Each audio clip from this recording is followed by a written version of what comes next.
को बताया गया कि कैसे मीडिया पर ही कब्जा कर लिया। कोई भी दूसरे की बात कम छपता और ज्यादातर उन्हीं की बात छपते रहती है। कि आज हमारे देश के अंदर जो सरकार है, मोदी सरकार, मुझे लगता है कि आज़ाद भारत की सबसे भ्रष्ट सरकार और सबसे अहंकारी सरकार है।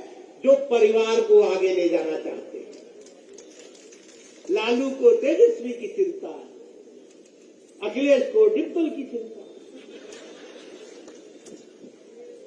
सब परिवार, सोनिया जी को राहुल की चिंता।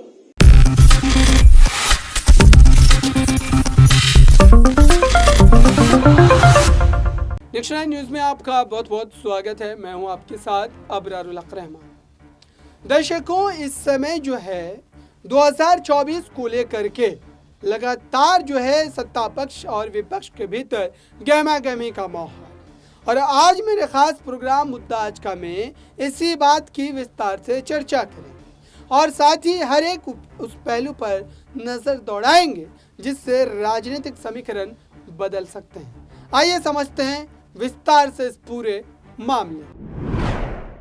सबसे पहले तो आपको ये बात समझनी पड़ेगी कि विपक्षी एकजुटता की जो डोर नीतीश कुमार ने संभाली है और उन्होंने पहली बैठक जो पटना में बुलाई थी, दरअसल उस बैठक के सफल होने के बाद तीसरी बैठक जो मुंबई में हुई, उस बैठक ने एनडीए के नींद को हराम कर दिया। एनडीए पूरी तरीके से परेशान हैरान है कि ये बैठक कैसे संपूर्ण तरीके से सफल रही, और उस बैठक के बाद जो नीतीश कुमार ने अपने पक्ष को रखा था वो काफी ज्यादा हैरान करने वाला था प्रधानमंत्री नरेंद्र मोदी के लिए और साथ ही एनडीए के उन तमाम साथी दलों के लिए।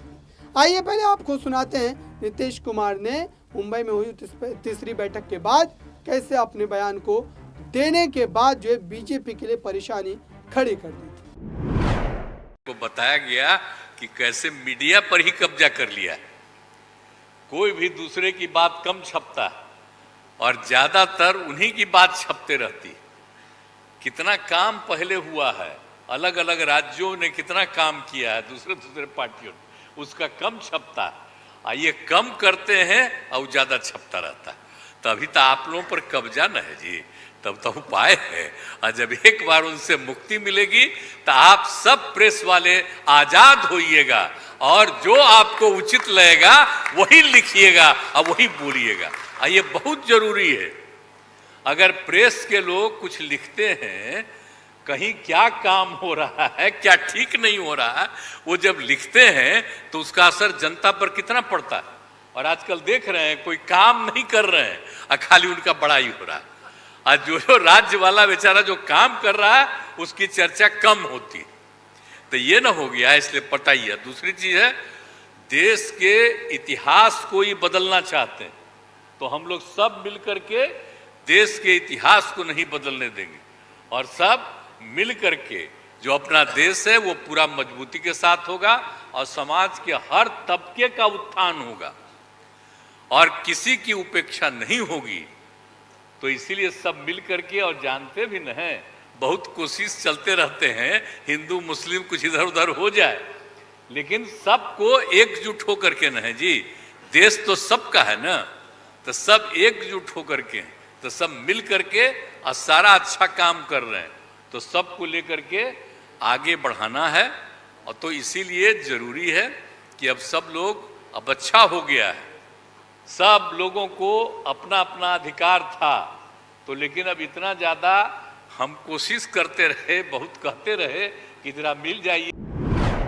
तो आपने सुना दर्शकों, नीतीश कुमार कुल मिलाकर के यहाँ पर बीजेपी पर निशाना साध रहे थे और ये भी इशारा दे रहे थे 2024 में भाजपा रिटर्न नहीं होने वाली है, और इसकी गारंटी भी वो पूरी तरीके से देते नजर आए थे। लेकिन इसके बाद अगर हम जो है एक तरीके से नजर दौड़ाएं और समझने की कोशिश करें कि विपक्षी दलों का साथ कितना मिलेगा, विपक्षी दल कांग्रेस के साथ कितनी मजबूती से खड़े हैं, क्योंकि भले ही दावे बड़े बड़े किए जा रहे हैं, लेकिन अगर इन दावों के बावजूद भी जो साथी दल है अगर उनका समर्थन नहीं मिलेगा तो जाहिर सी बात है कि मामला और भी ज्यादा गंभीर होता नजर आएगा।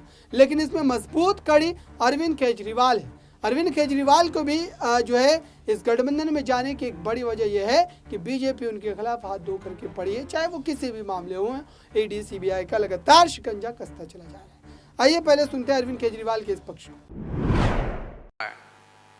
कि आज हमारे देश के अंदर जो सरकार है, मोदी सरकार, मुझे लगता है कि आज़ाद भारत की सबसे भ्रष्ट सरकार और सबसे अहंकारी सरकार है।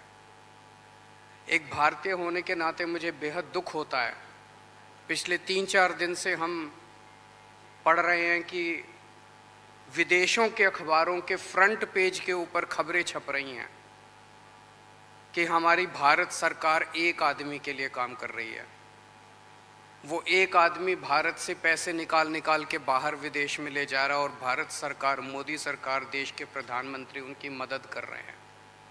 बहुत दुख होता है एक भारतीय होने के नाते। विदेशों में तो खबरें छपनी चाहिए कि भारत में ये अच्छा हो गया, भारत में वो, तब देश का नाम आगे बढ़ेगा। देश का नाम ऐसे थोड़ी आगे बढ़ेगा कि पूरी भारत सरकार एक आदमी के काम करने के लिए लगी हुई है। आज हमारे भारत का युवा रोजगार ढूंढ रहा है, पढ़ लिख के बीए करके, बीकॉम करके, बीएससी करके रोजगार ढूंढ रहा है। उसके पास रोजगार नहीं है और वो जब सरकार के पास जाता है तो पता चलता है कि सारी सरकार एक ही आदमी के लिए काम कर रही है। सारी सरकार भ्रष्टाचार में डूबी हुई है। आज हमारे लोगों के घर का खर्चा नहीं चल रहा, लोगों के आमदनी नहीं है, आमदनी उतनी है, खर्चे बढ़ते जा रहे हैं। सरकार के पास जाते हैं, पूरी सरकार एक ही आदमी के लिए काम करने में लगी हुई है। इससे ज़्यादा अहंकारी सरकार आज तक कभी नहीं हुई और ये लोग अपने आप को भगवान से भी बड़ा समझने लग गए हैं। और जब कोई आदमी अपने आप को भगवान से बड़ा समझने लगता है तो फिर उसका पतन भी जल्दी होता है। मुझे बेहद खुशी है कि इंडिया अलायंस में सब लोग आपस में जुड़ रहे हैं। एक चीज़ मैं देख रहा हूँ, बहुत बड़ी बड़ी ताकतें, अब सबको लगने लगा है कि ये इंडिया अलायंस मोदी सरकार के आने वाले समय में मोदी सरकार के पतन का कारण बनने वाला है। तो बहुत बड़ी बड़ी ताकतें इस इंडिया।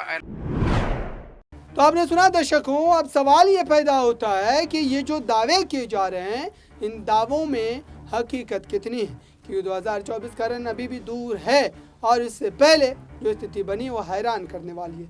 इसी बात पर बीजेपी के राष्ट्रीय अध्यक्ष जेपी नड्डा ने बताया कि दरअसल परिवार को बचाने की लड़ाई और हर पार्टी अपने अपने परिवार को सुरक्षित करना चाह रही है, इसलिए इतना ज़्यादा एड़ी चोटी का जोर जो है वो लगाया जा रहा है।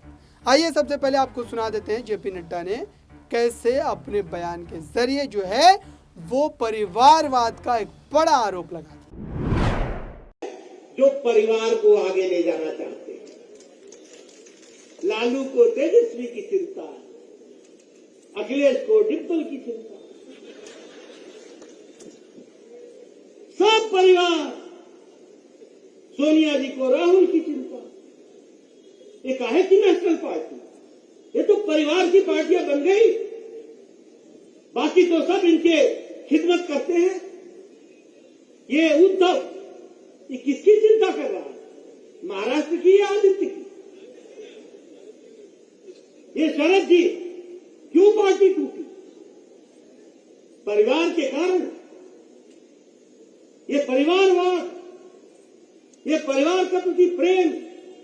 ममता दीदी, पीसी, बंगला में पीसी बुआ को बोलते हैं, पीसी और भतीजा भाईपो। तो पीसी को भाईपो पसंद है। तृणमूल कांग्रेस किस लिए है?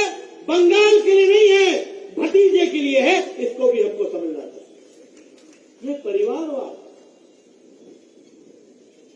लालू, राबड़ी, तेजस्वी, तेज प्रताप, मीसा, कोई परिवार के बाहर का नाम दिखता है? ये परिवारवाद। तो ये परिवार को जिंदा रखने के लिए वहां इकट्ठे आए। और किस लिए आए थे?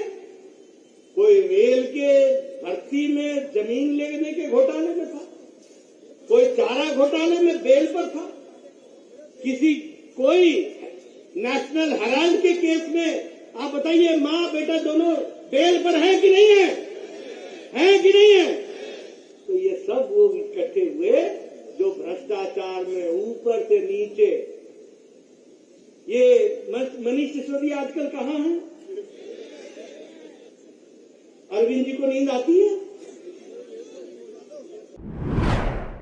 तो आपने सुना दर्शकों, वो परिवारवाद का आरोप तो लगा रहे हैं, लेकिन ये आरोप मात्र कांग्रेस या अन्य दलों पर नहीं बल्कि भाजपा पर भी लागू होते हैं। अब इन तमाम आरोप दर आरोपों का खेल आप 2024 तक देखते रहेंगे, लेकिन जनता किसके साथ खड़ी है ये 24 के नतीजे ही तय करेंगे। फिलहाल इस खास रिपोर्ट में बस इतना ही। जुड़े रहिए बड़ी खबरों के लिए नेक्स्ट 9 न्यूज़ के साथ।